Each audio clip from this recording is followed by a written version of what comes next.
So if you took the blue pill, welcome. You're here to improve your hand drawing skills. This is actually much more difficult than improving your CAD skills because working on CAD as on a computer is much easier. Anybody can get on a computer and learn to type, learn to draw a line with commands and things like that. But learning to draw by hand, especially technically, can actually take time. It can take years for people, and some people still don't master it for a while. And the issue also is that we live in a society where time has become more important than ever, and technology is going like this, and so sometimes you might end up not drawing much. But it's always good to be able, especially when you're talking to a client or especially when you're talking to a consultant, to be able to take a pen and a paper or a pencil or whatever it is and start sketching. One of my peers can actually draw upside down. So if he's on the one side of the table and you're on the other side of the table, he can actually sketch upside down so that he's catering to you, so that you can actually see what he's doing. So skills like that would actually make you better at what you do. The first way to improve hand drawing is practice, practice, practice.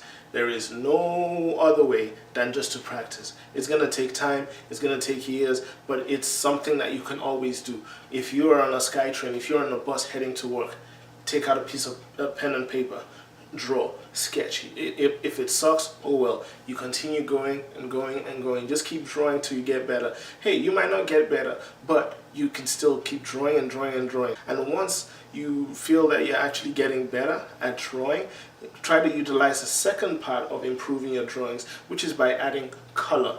Color beautifies everything. Imagine if the whole world was in black and white. Imagine right now if you saw me in black and white. Imagine if you woke up and you saw your wife, or you went outside and everything was black and white. The world would kind of be dim, right? You would feel down somehow because color is beautiful. So once you start rendering in architecture or in drafting, make sure to add colors to things, especially to floor plans, especially as an interior designer.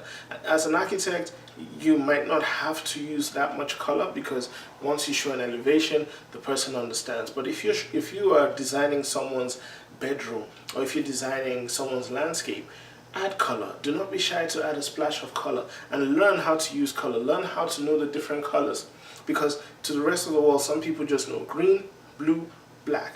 But to you as a designer, as an interior designer, you're going to know the different shades of green. You're going to know apple green. You're going to know all kinds of green.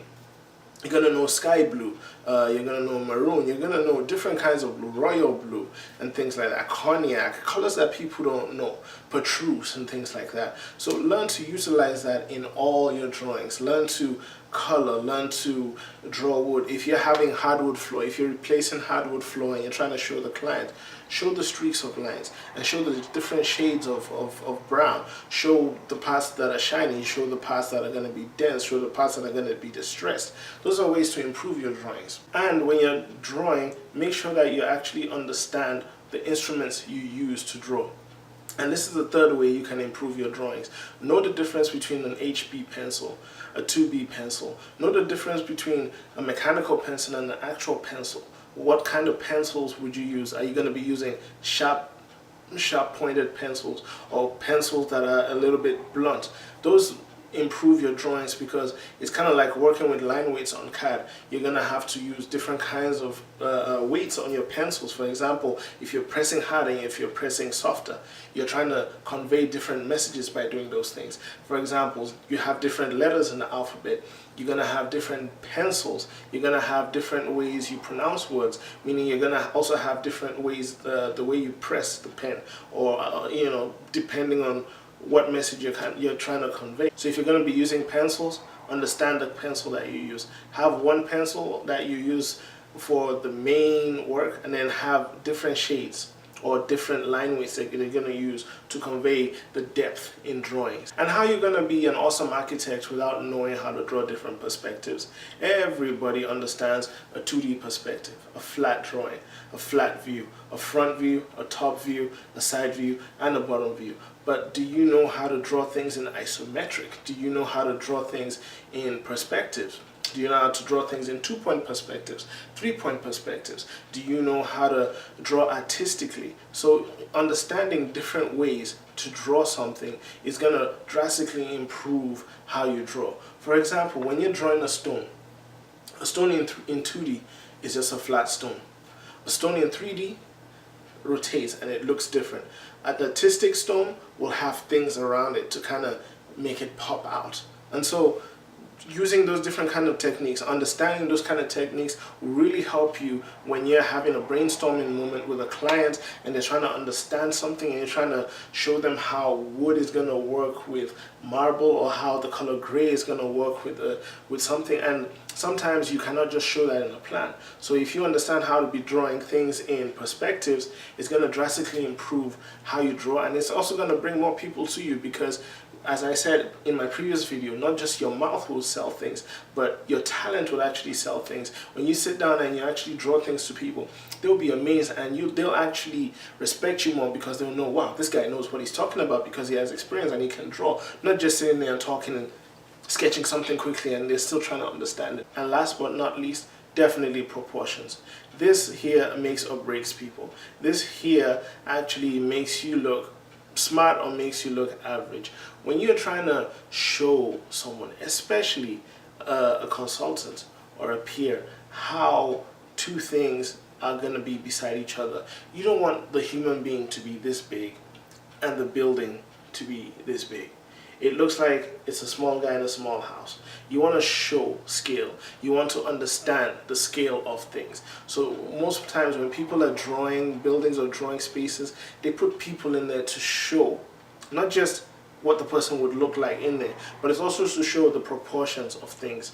If you're drawing a floor plan, let's say you're designing a restaurant and you're trying to show how many people would stand in the waiting line, show by plan the typical dimension of shoulder to shoulder to the average person so that someone looking at it would understand, so that you actually create questions for other people to look at. When you're drawing a perspective and you're showing a house and you're trying to show the garage, don't show the car much smaller than it is. It throws people off. Even if people understand that, oh, you might have been drawing this in a hurry, they can nitpick those kind of things and say, he was just here and there. So the best thing to always do is always to show proportion.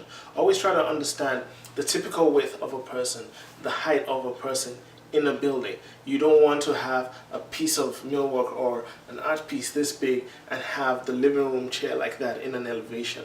That would look bad, and it would definitely make you look bad. So those are 5 ways to improve your hand drawings.